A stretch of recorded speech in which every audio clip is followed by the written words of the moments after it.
Welcome back to the next exciting session of our traverse through Sefer Derech Hashem, the book called The Way of God by Rabbi Mordechai Goodman, which is the quintessential work on philosophy that we've got of Jewish philosophy. Last time, if you were with us, you'll remember that we talked about the derivation of Jewish law, how Jewish law is derived over a period of several hundred years of boiling down to what today we have called the Shulchan Aruch, the Code of Jewish Law, which is an authoritative resource tool legally for us to be able to accurately make legal rulings based upon the entire gamut of Jewish learning. We explained that we didn't have such a thing for philosophical learning because we don't need to rule like that. So Rabbi Mordechai Goodman has put a work together very similar to how the Rambam worked together in law, to make sure that we've got a framework, a solid, organised, categorised framework to be able to understand Jewish philosophical concepts in a clear, concise, authoritative, and most important, Torah tradition true way for all generations. And we're deeply grateful to him that he went out of his way to do this, because it's a massive work. As we said last time, Rabbi Mordechai Goodman set up his work as a dictionary or compendium in 4 sections. Section 1 being the creator, section 2 being his interface system, section 3 being spirituality, the soul and its influence, and section 4 being how mitzvahs work, why they do what they do, and the depth of meaning behind them. So essentially it goes from most abstract to most concretized, from the creator himself, which is the most abstract thing that can exist, all the way down to why Jews have those things on their doorposts and, you know, what they're meant to do. Right? It's like it's not the legal of where you would write them and how you would write them and where you would place them and at what angle. That's legal. We're talking philosophical here. Yeah? Rabbi Mordechai Goodman jumps straight into section 1 about the creator, which is the most abstract thing any human can talk about. Talking about the structure of black holes and what may be the singularity within them is nowhere near as abstract as this, because at least those are somehow conscribed or circumscribed by laws of physics or some kind of definable physical law. What we're talking about isn't physical and isn't spiritual, it's the creator himself, who's beyond spirituality, as we'll discuss. We don't have words or a lexicon to discuss him. Well, how can you discuss him then? Because we've a tradition to do so. It was given to us as a people in that tradition. So we're going to have that framework. That's the first thing he discusses. So actually, when you start learning this material, and this is it, this is volume, type 2 that we're doing right here. When you start doing this material, this is the hardest stuff to a certain extent, because it's the most abstract, difficult to understand stuff available. Even discussing it, we run out of words very quickly. So you've got to be very focused to make sure that we're keeping on the point, we're keeping as logical as we can be within the framework of these concepts, and being as accurate and absolutely bang on with our tradition as possible. In that vein, the book, Sefer Derech Hashem, which I urge you to get a copy of or have a copy of online, but it is not vital that you have a copy. But it would definitely be of a benefit to you at some stage to be able to see the text, because you'll see where I'm reading from and how it's working. But in this book, in the copy, we're on page 31, and I'm just going to read the first sentence, which is mind-blowingly difficult to understand, which we're going to do difficultly. And he says as follows, he just jumps straight in. Obviously, I'm not going to do the introduction, as I said to you last time. I won't do the introduction. I won't do the translators forward or anything like that. That's for you to do should you wish to purchase a book. We're just going to go straight into the work.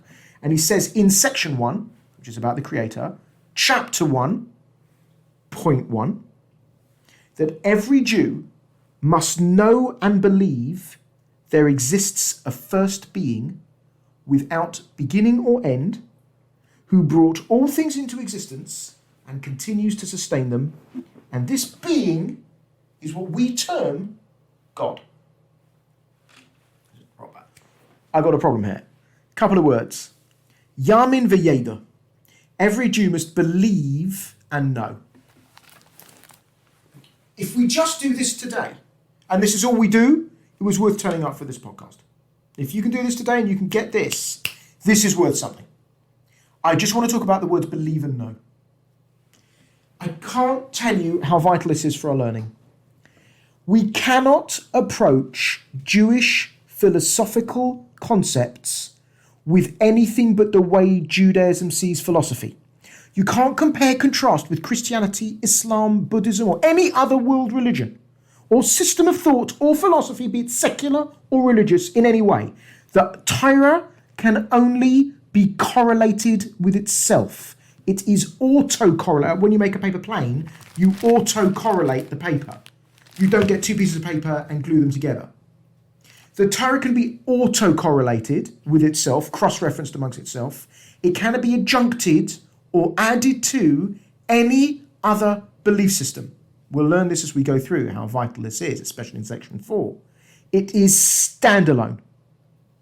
So we're going to have to approach the words the Torah is using, not by our secular view of what the words may mean, but by what the Torah means by those words. This is an important limud, an important teaching in and of its own self, and it's really important to get if you want to get into Judaism, understand Jewish philosophy. You can't say, well, I know what believe and know means, and therefore he must be saying, he doesn't mean that. Let's go for it. Let's talk about the concept of belief versus knowledge. I think it's fair to say that for most people that grow up in Western Europe, certainly I can attest to that, and the Northern United States of America, and most places I've known about and met people from, the word belief is something which you accept without full knowledge or understanding, but accept it nonetheless. And therefore you believe this concept, but if you knew about it, you wouldn't need to believe it, because I know. And once you know, then I don't believe, I know. That's generally how people approach this. Let me give you an example. Let's say you meet a preacher who takes you to a valley, and you get to the end of a valley, and you're standing on the end of the valley, and it's like a big drop at the end of this cliff, and you're standing at the top, and he says, right, anyone who really believes in me will take a step out into the abyss, because there's an invisible bridge which connects the top of this valley with the other side of the valley. And if you take your step, that'll mean you believe in me.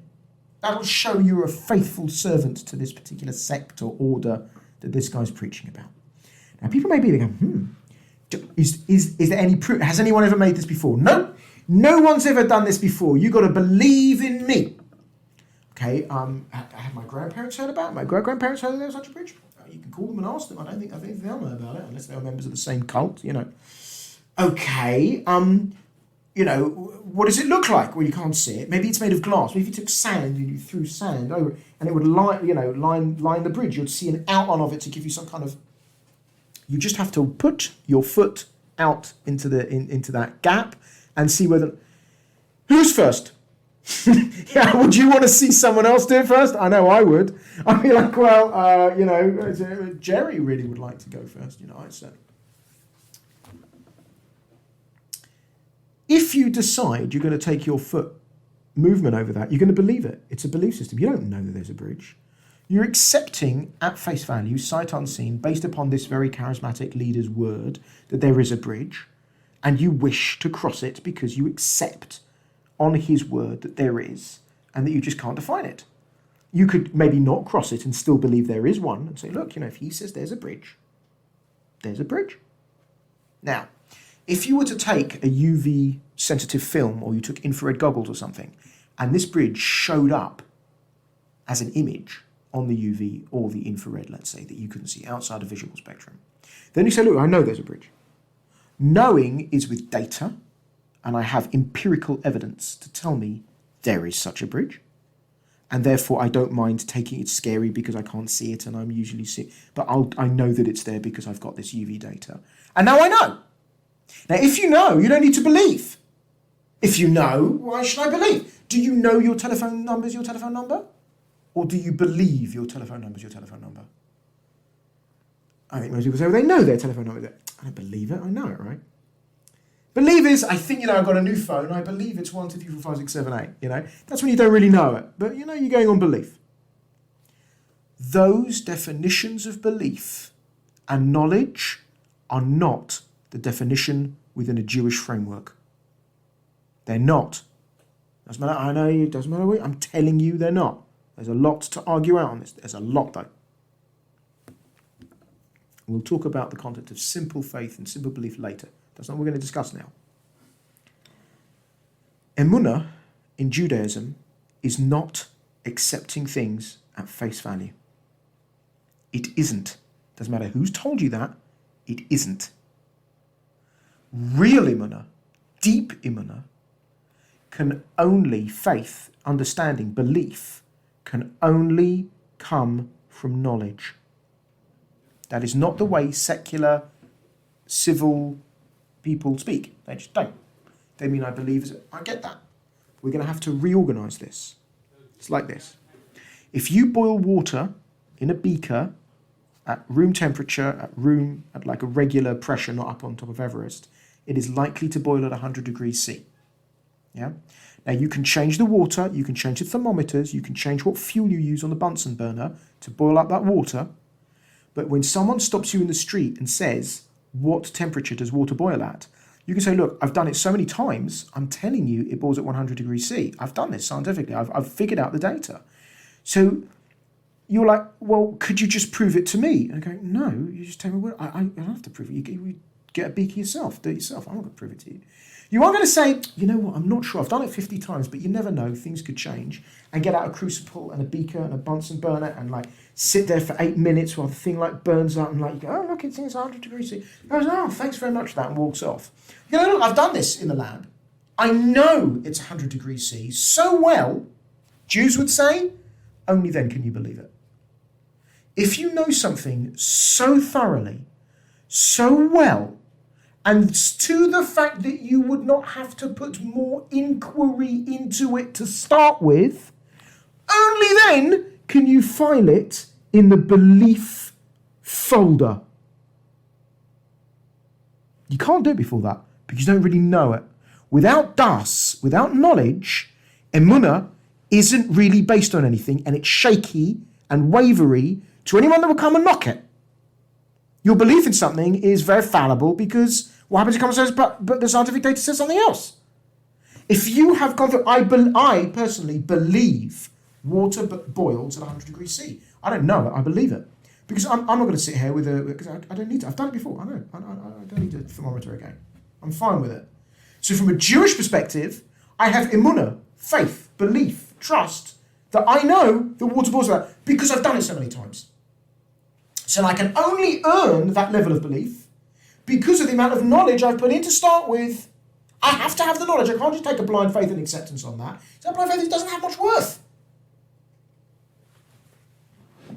Das, knowledge, is the precursor to Jewish belief. If you don't know it, you can't believe it. In the non-Jewish world, if you don't know it, then you're completely okay to believe it. I've just accepted it. Yeah, there's a carrot, we live on a carrot and it's rotating, and there's a giant bunny rabbit and he's going to eat up the carrot, and when the bunny rabbit gets to the top, it's going to be Armageddon, and that's going to be the end. Who told you that? My friend. Do you accept that? Yeah? Then that's a belief. You can take that as a belief. You can believe. I don't know that to be true. No one's given me that kind of tradition to say. No one's given me any proof or basis whatsoever that these events have occurred to say there is a giant bunny rabbit eating the planet carrot that we live on. Therefore, I don't accept that. I don't know that. And therefore, I would certainly not believe in it. That's how it works. Belief in Judaism can only be built as an outcome of knowledge. When he says every Jew must believe and know, there is a belief based upon knowledge. Belief is the gold standard. That's the gold medal. That's what we're aiming for. We're aiming for Jewish belief. Belief is only based on knowledge. This is very key in Jewish tradition. That's why there's such a scholarly tradition in Judaism. The lexicon of learning in Judaism is incredible, and that's because there's a vast amount of very, very involved material to learn, and it is all rigorously worked out. It's just like incredibly profound in its sheer volume and depth. And that's because there's data there. There really is. It's not just somewhere we just voted for it and we thought it was a good idea. And yeah, anyway, Kevin had some spare material, so he dressed in yellow or green. And not at all. Everything's got some kind of source or basis. And if it isn't, it's erroneous from Torah thought. The Torah doesn't rip anyone else down. It doesn't knock anyone else down. It just builds itself up. It says, this is what I am. If I'm outside of that, then it's non-Torah. If it's inside of that, it's got its own thing going. If you want to believe, according to this, you got to know. You can't just say, well, I believe that, the Torah was given You can believe the Torah is being cream cheese. I don't get what. It doesn't mean anything. Of course, you're entitled to your views. I'm not knocking that. You can't turn around and say that's an authoritative opinion. You have to know your material and know your dates and your sources and your background. And then you can believe, which means, unfortunately, the vast majority of people who think they believe things from our perspective or the perspective of this definition really don't believe in it from our perspective. They've accepted it, maybe sight unseen. But real Jewish belief must be solid. And it is the role of a Jew to have solid understanding, which will lead eventually to being filed into the belief folder of the concepts presented. That's going to go through the whole book. You ain't going to talk about belief and knowing again. That's it. We're doing that intro now. And the first thing he says that you've got to believe and know about is the thing which is hardest to get any scientific data on, which is the Creator himself. So we've done every Jew must believe and know. We've got that far in. Every Jew must believe and know. We've done 5 words. Not so bad, you're doing well. We've got 5 words in. There exists a first being. Now, just carrying on in the text. Every Jew must believe and know there exists a first being, comma. That's interesting. A first being. That's interesting. Just say a being. I wasn't if I was writing it. There exists a being who runs things and we're going to call him God. No. He's the first being. Why does he have to be the first being? Couldn't he be the second or the third? Maybe there's been an infinite number of beings before him. Who cares? The one we're talking about, the one we want to speak about, is this being. We're going to call him a name, and that we're going to call that being or person God. No, that does not okay in Torah. It has to be the first thing that existed. Full stop. Why would that be? Why can't he be the second being? As we're going to learn, the only real thing that we totally know about God and that we understood from Mount Sinai 100% clearly and has been the absolute bedrock of our faith ever since is that this being that we're ascribing the concept God to, God is actually a Christian term that's invented the word good with an O taken out because Christians didn't have a name for God. So the monks got together and said, well, we need a name. Jews have loads of names for God. He's got loads of names in the Bible, loads. But if you aren't Jewish and you want to call him something, you're not going to call him by our name, you're calling him by your own name. So you can make a load of it. So they made it up, but it's fine. I'm happy to use the word God, it's fine. We all know what that means. It's basically good with an O taken out, because that's his essence, as it were. That's something that, that people respect him and understand him for being good. Okay. So why does he have to be number 1? I'm happy, number 7, number 8, number 9. It doesn't matter. Yeah, it does. What we really know about him, about this being, is that he's devoid of any deficiency. He has no deficiency whatsoever, in any way.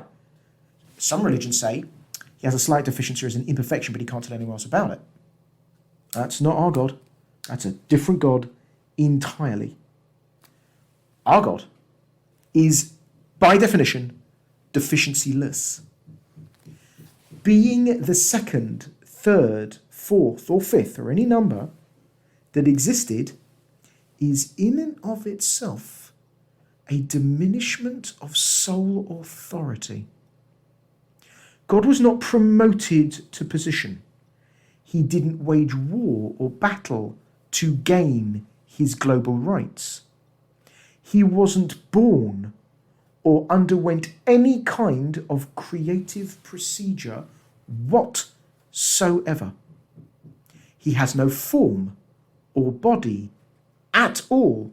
All of these things would limit, constrain, and remove the concept of total devoidance of any deficiency whatsoever.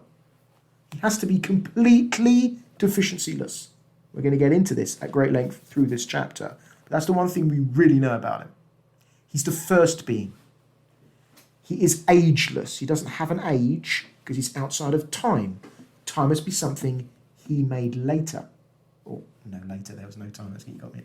You get what I mean? We're starting to hit the barrier of what we can talk about because the concept of grammar and words don't really work at this stage. If you're outside of time, you're outside of space, you're outside of dimension, there's nothing we can grab onto.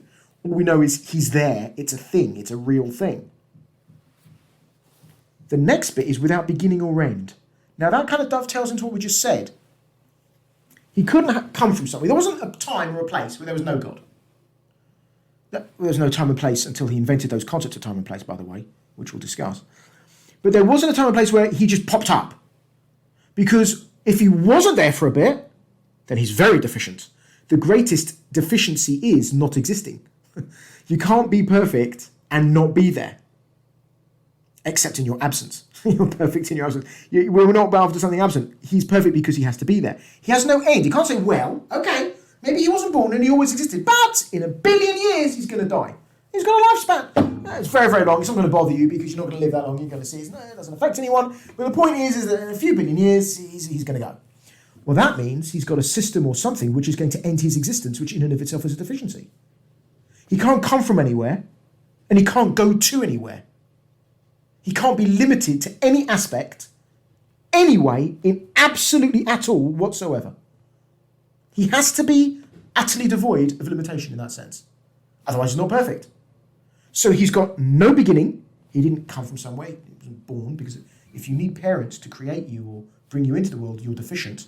You are totally dependent upon other people.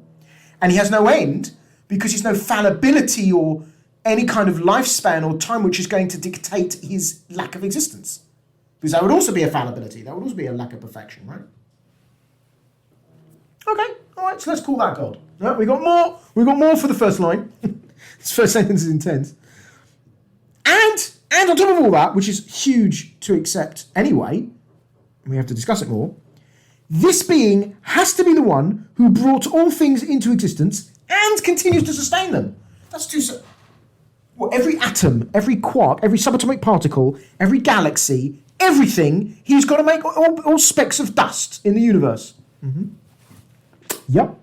Why? Because if he didn't, and if that authority was given over to someone else, he doesn't have complete control. If you don't have complete control, you're not perfect. You have to delegate to other people. You're very big, but you're going to need help on this massive project. Galaxies are very big, and there's lots of forces at play, and one person can't do it all. No, he can. He's fine with it. He doesn't need anybody's help. He is completely all capable. He has no need for any external assistance. He's fine with it. Well, you try to tell me there's I've heard a stat. There's more molecules of water in a glass of water than there are glasses of water in all the oceans combined. I don't know whether or not that's accurate, but I've heard that being touted by physicists. I don't know if... Let's pretend. That's a ridiculous amount of molecules of water. That means there's a lot of water in this cup. I mean, if you look at dihydrogen oxide just knocking about in there, it's like... all of them, and all the oxygens have lone pairs of electrons, right? Just whizzing around. Yeah, and he's organising the movement of every electron orbital right now, according to key laws which he set up to maintain the universe as he sees fit. Mm-hmm. He's got to be doing all that. Well, how can he do that? Because he's infinite. That's why. He's not like you at all. And you aren't like him at all. You're a creature. You're completely fragile and limited in every way. He isn't a creature. He hasn't undergone creation. He isn't limited, and he isn't fragile in any way. Why do we call him him as opposed to her or it? We'll discuss. That's something later, but for the procedure of getting through this, I'm referring to him in the male, but he isn't male or female in the context of gender as we understand it. There is a Kabbalistic reason as to why we refer to him as him, and we'll maybe get into that later, but don't try to not get us sidetracked on why I'm using the pronoun he on this particular case.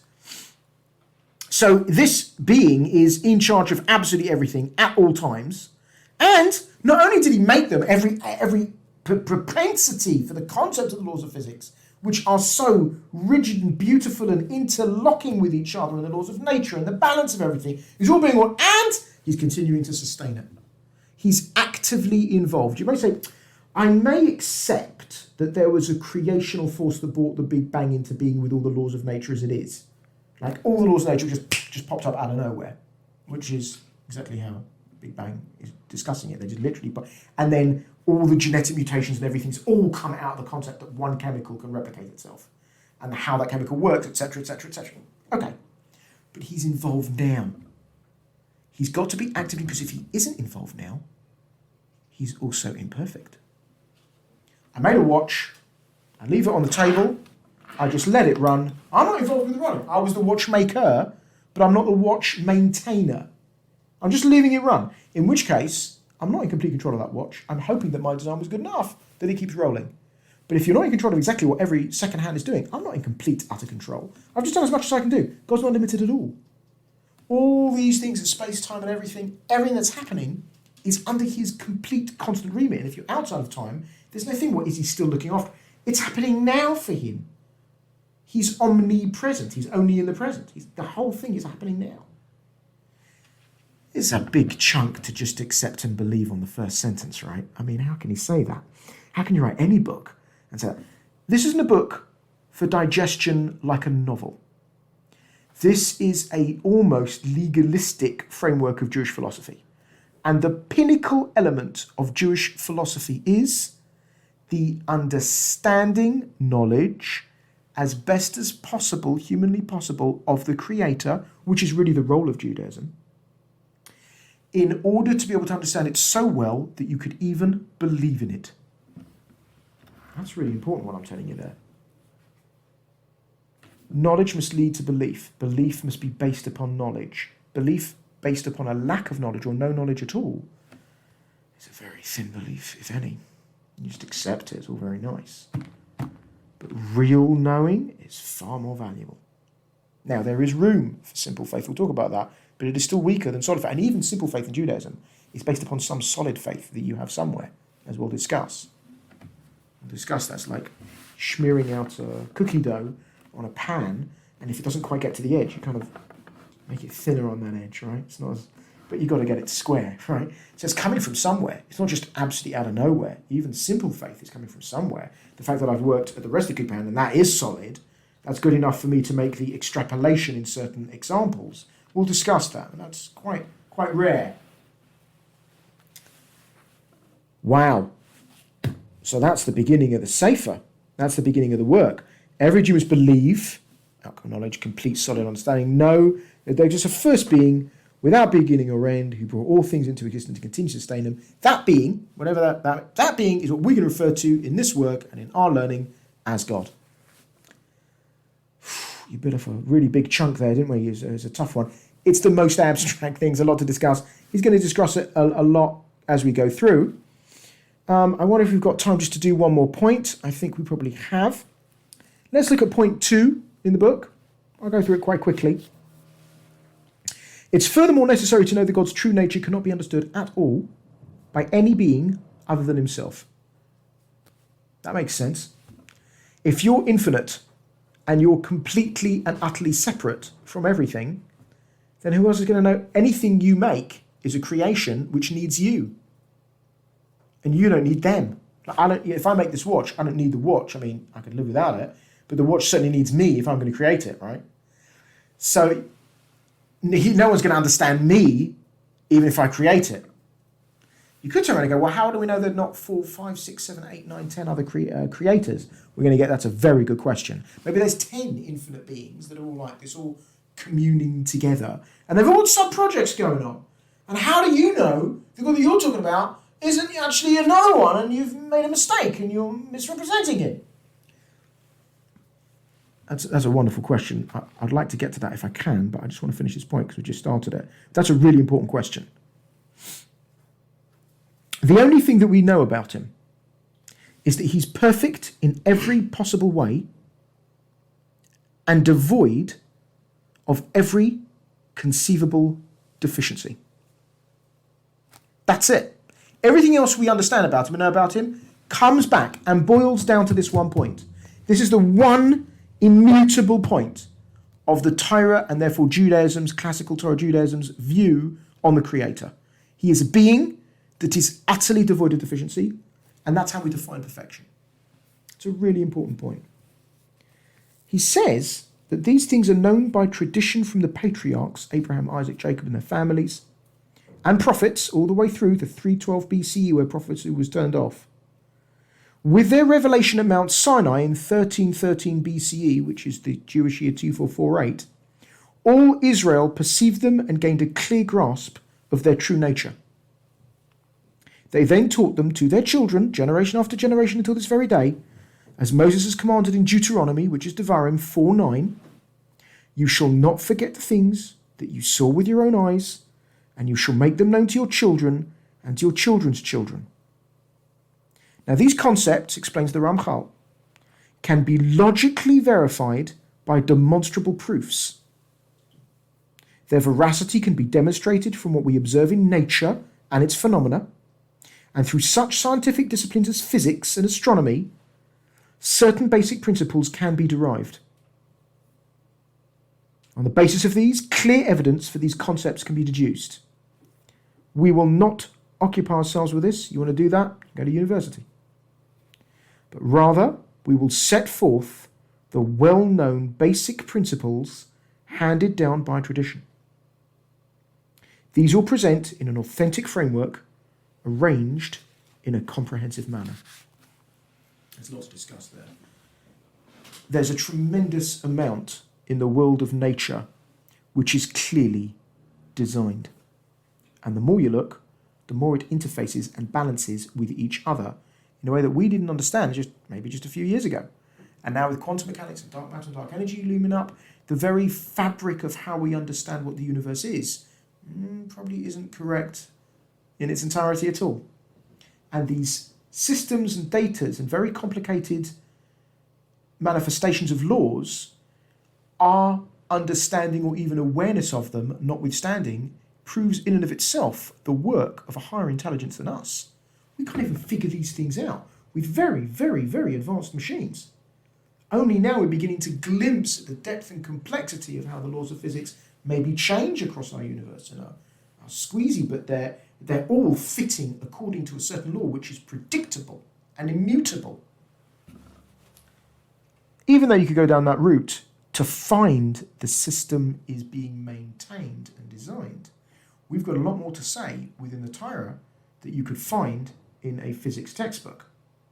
A lot.